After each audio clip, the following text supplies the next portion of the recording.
chocolates. Kids love them, parents hate them, and doctors, they cash on them. But here is the important thing. India has over 2,600 crores premium chocolate market, but all of it dominated by foreign brands. Except one small Indian company that's not only making premium chocolate, it is able to survive against billion-dollar giants like Cadbury and Ferrero Rocher. That's Manam Chocolate. In this video, let's understand how are they even surviving in front of the billion-dollar giants like Cadbury and Ferrero Rocher, and how are they making world-class chocolates here in India with the help of farmers. And most importantly, can they really going to become a 250 crore company by 2027?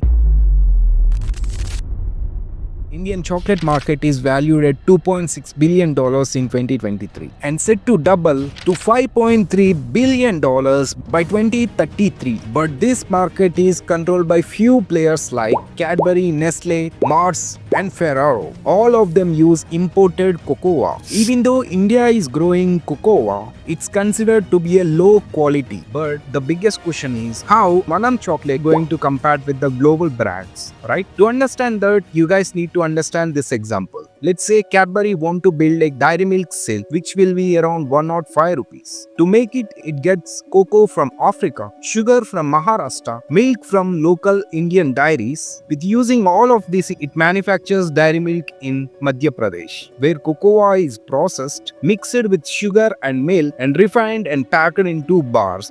To make 105 rupees dairy milk, which will come with 150 grams of chocolate, it needs 15 grams of cocoa, which will be cost around 4 rupees 5 paise. It needs 15 grams of cocoa butter, which will be cost around 9 rupees. It needs 34.5 grams of milk solid, which cost around 12 rupees. It needs 75 grams of sugar, which will be cost around 3.3 rupees. It needs 7.5 grams of vegetable fat.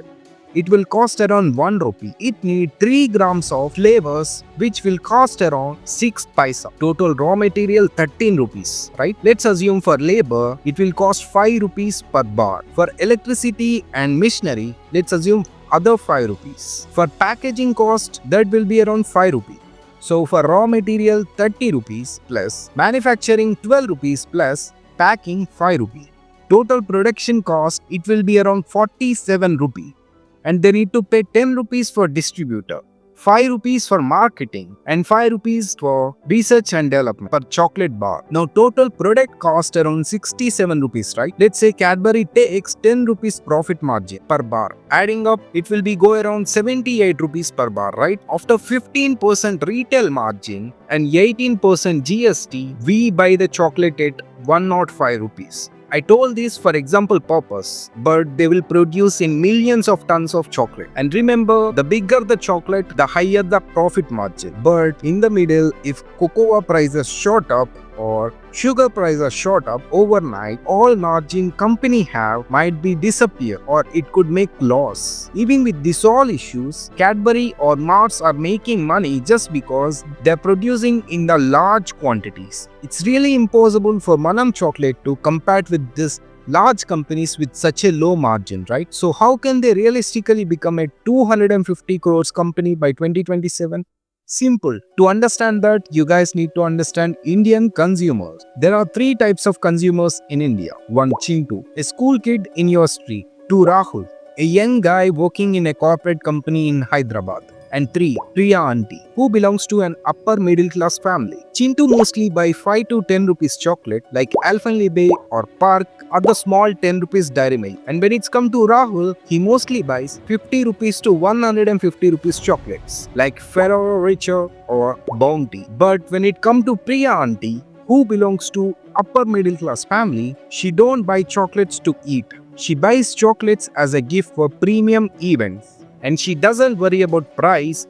What matters most to her is the feeling of luxury and exclusivity. Now, if we look at the Indian chocolate market, 79% of the consumers belongs to Chintu category, 15% belongs to Rahul category, and just 6% of the people belongs to Priya auntie category. Even though Chintu segment is so big, it has very little profit margin. The real money is made from Rahul and Priya auntie segment, where chocolates are priced higher and margins also extremely higher. So Manam Chocolate's biggest targets customers like Rahul and Priya Aunty. And here is the interesting fact. India's chocolate gifting market is booming. According to Business Standard, during festival seasons like Diwali, Raksha Bandhan or Valentine's Day, premium chocolate sales will shoot up around 40%. And this is where Manam Chocolate want to place themselves. But here is other biggest question is, how does farmers involved in this? To understand that, you guys need to understand two terms. One, vertical integration to horizontal integration. Let's say company A want to start a chocolate brand in India. To make chocolate, they need cocoa beans, right? So they bring cocoa beans from Africa, sugar from local sugar suppliers, milk powder from local dairy farms, and flavors and packaging all bought from local vendor, right? But the problem in horizontal integration is cocoa beans price may shoot up overnight. Sugar price may also shoot up overnight. That could eat entire profits of the company, right? That's the problem with horizontal integration. Now if we see the vertical integration, let's say company B want to make chocolates. First they grow their own cocoa beans with partnered farmers. They source sugar from fixed and trusted partner. They bring milk from own dairy farms. Even they make their own flavors and make their own packaging. So in this process, from bean to bar, everything was manufactured by them. So major advantage is, one, they have strong control over raw material. Two, they could maintain a quality product. This vertical integration is the greatest strategy behind Manam Chocolate. They partnered with 100 plus farmers with 1500 acres of cocoa farmland. They trained their own farmers to grow high quality cocoa, and they created their own processing units in Hyderabad and Delhi, and they created end-to-end bean to bar experience. This vertical integration is where they controlling everything from cocoa to chocolate, and that is Manam Chocolate's biggest strength. And by using the solve models and targeting growing gifting market of India, Manam Chocolate want to become 250 crore company by 2027. Now other question is, could they even achieve that? That still we don't know, but time will tell. But there are some important lessons we could learn from them. That's lesson number one. When we can't fight with big giants like Cadbury, we need to find our own niche. Cadbury and Ferrero, they rule the 10 rupees and 150 rupees chocolate market, right? But Manam didn't try to beat them. They aimed at gifting market, premium and experience-based chocolates. That's given them huge advantage. It's not only applicable for chocolate industry, it could be applicable in any industry. And lesson number two, India doesn't lack of resources, it's lack of belief. Because everyone said Indian cocoa quality is low, but Manam did things differently. They trained their farmers and helped them to produce good quality cocoa bean.